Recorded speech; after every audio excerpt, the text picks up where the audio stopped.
Right, so hello, thank you very much, Soren, for making this time to talk to me from Dedicated. So it stands E20 at the Ethical Fashion Show in Berlin. So as I mentioned earlier, I'm just doing a few interviews with the brands here to find out a little bit about them. So can you just tell me a little bit about your brand and how it got started, what you do in the brand? Yes, Dedicated is a Swedish brand based in Stockholm. And it all started with t-shirts, and the idea behind it was like founding a streetwear brand, which is like typical streetwear designs, many collabs with artists, photographers, designers from all over the world, and the focus was like being a cool streetwear brand, and like being sustainable was no question. It was like kind of mandatory to go for organic and fair trade cotton. But our focus is always like selling because of the design and because it's cool. And I mean, a lot of brands say that, but I think nobody will buy anything if they don't like the look of it. Yeah, sure. I mean, first and foremost, we go out to buy fashion or clothes because we like, we buy it because we like it, isn't it? So that's almost like unsaid and it's kind of taken for granted, I think. Yeah. But you're very passionate about the ethical part of it as well. Yeah, we are. Definitely. So you're not a founder, but you've been working in this business since it started. Yes, they started like with a retail concept in Sweden only. I think they started in 2008 or something. Okay, quite a while. Since they started like their international wholesale business, I'm on board as well. Okay. So do you have an online shop as well? Yes, you do. It's dedicatedbrand.com. Okay, and then you also sell through other retailers. Yes. And I see a lot of masculine clothes here, so it's quite a rarity to see male clothing. So, but you do male and female. Yeah, we do male and female. Yeah, we started it as a unisex brand somehow, but our main customer was male. And like the man's t-shirt. But many customers really loved the quality, and there was like they were like asking, can you do some more? Okay, so tell me a little bit about the fabric, because that is what makes you a sustainable brand. Is that right? Yes. The fabric that you use. Yeah, we use like most of the collection is organic and fair trade cotton. We have some items like swim shorts and windbreaker jackets, which are made of recycled PET bottles. And we added to this collection quite new tencel as well. So when you have fair trade cotton and organic cotton, so you have accreditations behind those products. So do you? So is it? What accreditations do you have? You have obviously fair trade in the cotton. Yes. But when it's an organic. So our suppliers most of them work with GOTS certified cotton.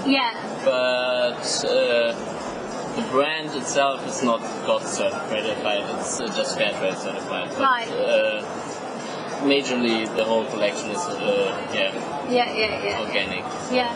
And do you kind of say in your marketing that it is an organic cotton brand, or are you quite sort of vocal about the fabric? It really depends on where we are. So, when it comes to like the streetwear trade shows, it's not the focus at all. But of course, at the ethical fashion show,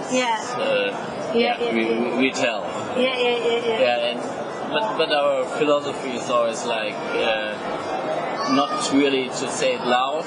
We are organic, but when people ask, we can say, of course it is. Okay, Well, that's interesting because I think I might have mentioned earlier that we've done online surveys in Britain. They're quite big, interviewing 2,000 consumers. And lot of the issues that are coming up in terms of not engaging with ethical fashion is because people are not really aware. They're not aware of what brands are ethical. They're not aware of what really is ethical. What is really organic cotton? What does that really mean? What is what's accredited cotton anyhow? So there's a lot of lack of awareness.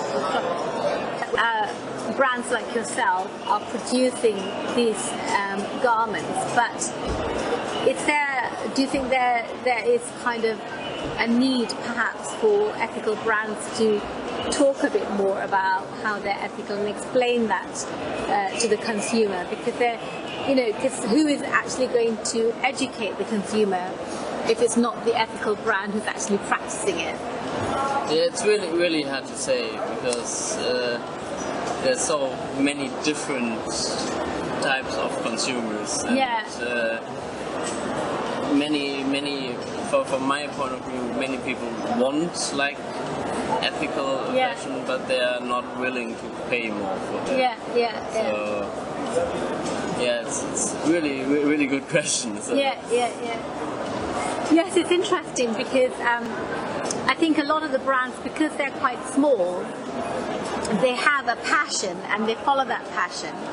But businesses that actually have a strategy to grow, I think they start off doing a lot of research about the consumer, about who the consumer is, how to target that consumer. And that's something that is definitely missing in the ethical fashion arena. Because a lot of the brands are very, very small, and they're sometimes they're one-man bands, sometimes they're family companies, and they've kind of evolved. And sometimes I think they're not even the main income for the owners. Sometimes they are kind of like a side thing. So it's really, there's really a space for the brands to gain customers, but there's that knowledge that is missing, we find from our research, both ways, from the brands about the consumer and from the consumer about the brand. So this is what we're kind of like finding from our research. I mean, do you do any research at all into your market or into? Yeah, of course. We always look around and. Yeah, but what I think when it comes to sustainable fashion is like many brands are just like in this really sustainable like microcosmos. And for us it's I guess like 80% of our retailers are like normal sports streetwear shops who some kind of don't care about sustainability. And I think it's the way to go, that people even buy sustainable products not on purpose, so like by mistake. Because they buy it because they like it, and the people go inside a shop they like, and not because there's like a big sign that's sustainable. But I guess what some people might say is that the fashion industry is a very pollutive industry. It's a very destructive industry, and it's one where the Rana Plaza that happened, there was no real legal, other than the person who was responsible for the factory going to jail. There's no real penalties paid by the brand. There was nothing. They weren't really held accountable legally. So this is what consumers are seeing and saying, well, that's really bad. That's really not very good practice. So, as an ethical brand, do you think that you are in a position to perhaps affect that positively? I mean, telling your story or doing it verbally, sharing your message, not just with great clothes, but also with the philosophy. Yes, of course, always like having a positive philosophy in every way, being like organic, being funny, being one of our slogans is like good vibes only. So. Because I think that's the danger of people just buying what they like. Yes. You know, because they're not thinking consumers. You know, they're buying something. Okay, the producer is going to the length to taking the effort of producing an ethical product, and that's great. But the consumer's not at all part of that, and not at all engaged. And how can we actually impact an industry without the consumer being involved and being engaged? Yeah, what I think, where the consumer has to be like educated in some ways.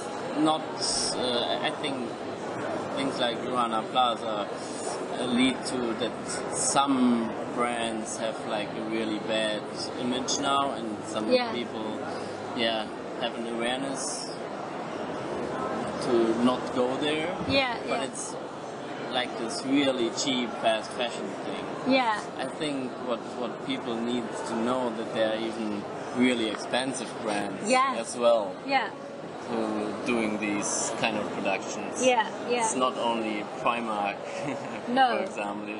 No, because everybody, when there's a big model, a big manufacturing model where you're producing for the masses, the supply chain becomes an issue anyhow, doesn't it? So, and when you're buying from a small brand like yourselves, I guess you can have less of that problem. Yes. I think so. So, what do you think is, you know, currently your sort of biggest requirement or need as a brand to grow? Your biggest business need, or? Yeah, hard to say, but I think like what really would help is like not only sustainable magazines, press, media is talking about sustainability. It should be like the major media press that like show these items as well. It don't have to be like always this sustainability for many people still has like this old-fashioned image, which is boring somehow. I think the sustainable brands and people who work there know about it, that it's not that anymore. So this microcosmos has to move out of these microcosmos to get into like the major media, press, TV. I don't know. What should be done is like telling people these are cool brands, and by the way, they are sustainable. And not the other way around. They are sustainable, and so because I think many people get bored when they hear like it's sustainable and ethical and. But I guess the problem is that, you know, if you are a cool brand, then your coolness will win people. And nobody is going to shout out about your cool brand because for its coolness, because that's the business model. You know, that's your talent, that's your style, that's something you earn. You know, so you compete with other cool brands, and you get a cool image, and you get at the top of the ladder. You know. But then the ethicalness is slightly different, you know, because the ethicalness is a necessity, it's a must, and it's a conscious issue. So, in a way, you know, a lot of the brands are saying we want to be noted for our cool brands. I mean, of course you do, and of course nobody will buy a product that they don't like. You know, they have to like it. But that level of competing is very fierce, isn't it? Very fierce. It's sought after, and there's a lot of money in it as well. So there's a lot of, I mean, the fashion industry is like intensely ferocious for their place of coolness, and you know, it's cutthroat. So in that sense, you know, you have to be so cutting edge to get on that ladder to be cool. But the ethical part is an advantage that somebody who is cool, but maybe they're not, you know, designer level cool, but they have that ethos behind them, which could upgrade them even more, you know, because it's a double value, you know, and what's cool today might not be cool tomorrow. Yeah. You know, but if it's ethical today, you know, then it's going to benefit tomorrow. So I think it is tricky, isn't it? Because I think there's this sense of like, we don't want to be bought because we're just ethical, but I don't think anybody would buy anything just because it's ethical. Yeah, it's so hard to sell. Yeah, sure. People don't part with their money. You know, I think people would much rather give to charity than buy something they think is ethical, you know, because I think I give to charity, you know. So it is a little bit of, talking to a number of fashion brands here, it is a little bit of misunderstanding from the brand side of you as well, in terms of how they, you know, how they view the market. Yeah. But how the market views the brand, it's different, you know. So it's just very, very interesting. Yeah. So I think, as I mentioned earlier, we're creating this sort of marketing strategy. So how many stockists do you think that you might have as a brand selling your product in different retailers and online, roughly? It's hard to say, like, as I'm the German sales rep, but I think about that in Europe we have like 300 stores. Yeah. Maybe 200, something. Yeah. So really you have to work quite a lot behind the scenes, just getting your brand into shops. Yes. So they would sell, and so that a lot of energy goes into that. Yeah. And you have your own website, yes. do you? And you also sell on the website? Yes. So basically on the website would you share about your ethical story or your journey? Yeah, we do. Yeah. That's where you sell that message. Yes. And not so much, is it sold also on the brand? Like, can you find the label on the brand? Yeah, of course. Yeah. We have, in our t-shirt tags, for example, you can find the fair trade logo, for example. Yeah. Okay, cool. It's interesting because another survey that we did, we basically showed people logos of accreditations and associations like Fair Trade and Fairwear Foundation, people like that, to get awareness levels, and also to ask them if they've ever actually shopped for clothes or accessories intentionally using these logos. And so we found that actually the level of awareness of the logos were much higher than just the individual labels of brands that we've shown. And we also saw that actually the profile of the consumer differs slightly when you look at it from that angle. So when you look at it from the angle of accreditation logos and associations, you see that the profile of the ethical consumer is actually a young male, so a millennial male, so 16 to 34 years old, professional male. So that's really interesting. So that's not saying that actually they are they're shopping ethical fashion intentionally and quite ferociously. It's just saying that their levels of awareness are higher, and their levels of engagement with that accreditation, buying clothes, is higher. So is that news to you, do you think, or did you know that? I didn't know the actual numbers, but we can see that when it comes to our average customer, pretty fits actually. Really? Yeah. What is your average customer? Yeah, it's like a male. Something between 18 and 40. Okay, because that's very different to the traditional profile. The traditional ethical profile is a woman aged from 25 to 44, 45, and quite well off, quite well educated, sort of middle class, affluent. So that's very different. So yeah, but we started as a male brand, so we had like the man T-shirt was our starting product. Yeah. That's why we have like this customer.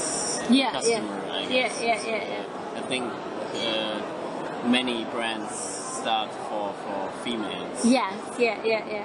So you're like you have even a bigger marketplace to grow in, really, because because there are very few ethical brands for men.